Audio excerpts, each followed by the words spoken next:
most important question up top. How'd you like the Super Bowl? I enjoyed it. I enjoyed it. It was a very professional performance from the Seahawks. It was fun.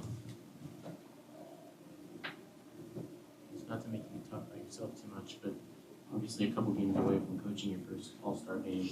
Since you've assumed this role maybe 2 years ago or this year, however you want to quantify it, where do you feel you've grown the most, whether as a basketball mind, as a leader, from whatever comes to your mind? I think just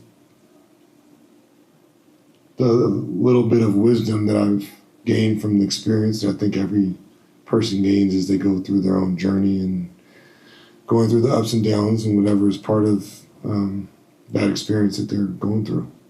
And I think when you go through things, then you're able to learn from them and take away all the good and the bad. And I think it, you add it to your mental bank and Rolodex, and hopefully it helps you moving forward. I asked JJ about this in light of LeBron not being available tonight, and because of that, he won't be eligible for end-of-season awards, but there's also a bigger picture NBA question. How do you feel about the 65-game threshold that is now required the NBA Institute, I think 3 seasons ago, for major awards? Yeah, I think the intention behind the rule makes sense. Try to incentivize and motivate players to play. Playing games in this league over 82 games of just regular season games is a lot, and it's tough, and there's a lot of bumps and bruises and four-letter word things that people play through. And I think that's a skill, and that's a demand that these guys push through mentally, physically, and emotionally. And I understand the intention of it. The details of if 65 games is the right number. People should be ineligible for certain awards. I honestly haven't given it much thought. I think it obviously stinks for guys that have really great years, and I don't know what that threshold should be, but I understand the intention behind the rule. Getting back to the All-Star line of questioning, I think there's a term that Pop used to use, saying part of the success of the Spurs organization is people who kind of get over themselves. But to be an All-Star coach is kind of the opposite, right? Like you're in the spotlight, you are the one Western Conference representative. Is there a way that you can kind of honor that kind of spirit of still getting over yourself, but relish in the moment of personal accomplishment to get there? I think the accomplishment it's not, I don't think that. It is a team thing. Our team performance is why myself and our staff are going to be here for the All-Star game. And so that is 100% a team-centric outcome and circumstance.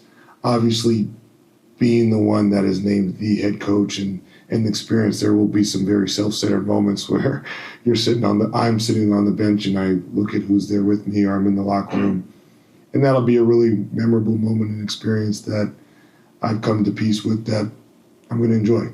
And I don't think it's any more or less than that. But yeah, it's a very, very unique experience, and I think it's reflective of our team. And I think both things can be true. Coach. V. Oh, sorry. Someone there. Go ahead. Yeah, I just wanted to. So Harrison Barnes has started like every game for 10 years straight till like a couple weeks ago when you started running him off the bench every other game or so. And what was that like to discuss that with Harrison? How's Harrison received it? And like obviously it's worked out for him, but what's it like to have a player like that who can just accept whatever role you give him, even though he's used to a certain thing for so long? Yeah, I think Harrison Barnes is as professional and as a good of a veteran that you'd want in your locker room that I've been around. And I think him starting for a decade or so is a reflection and a personal milestone of all what he's achieved and been to different teams in this league. On the other side of the coin, him coming off the bench for our team wasn't a big deal to me, in the sense that Victor's came off the bench, Steph Castles came off the bench, Devin Vassell's came off the bench. We've had a lot of guys that we've done that with. And so I also think in this instance, both things can be true. It's a great just reminder of what Harrison's done in this league that he's been starting for that long and have that level of consistency. But in regards to him doing that for this team, it's only a conversational piece because of what he's done before. There was nothing there that made me feel any differently than what we've done with almost the whole roster at some point this year. Hi, Coach. Victor is the first Spurs All-Star starter for in 9 years, I believe. What does it mean for your organization to have one player being a starter? And what does it say, maybe, of your organization? I think it just shows that Victor's excellence is continuing to grow. It's just another milestone that he's hit of probably many moving forward, and a few that he's already accomplished, and I think he's very deserving. A few weeks ago, Vic said that he wants to play hard in the All-Star game and try to set the standard. A few other guys have said that. One, how are you going to feel coaching against him and you see him dive for a loose ball for like the 8th time? And what does it say about him, the fact that he wants to be doing that in the All-Star game? I hope you're wrong. And I think there can be a level of competitive and playing hard that can strike a balance in a game like that where it doesn't feel maybe like it's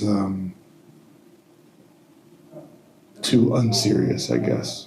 And I don't know what that balance is, and I think the players have to be the ones that set the tone in a situation like that, and I think they also deserve the right and have earned the right to set that tone, whatever that tone may be. Those guys are there during a break for everybody else, and they give a lot of time and a lot of sacrifice to be there. And I think they all are very, very deserving to be able to voice whatever they think that experience or weekend should look like. Hi, Coach. There was some kind of buzz during the trade deadline about Jeremy Sohan, but it's over now. So can you tell us what's the current plan or long-term vision about Jeremy in San Antonio?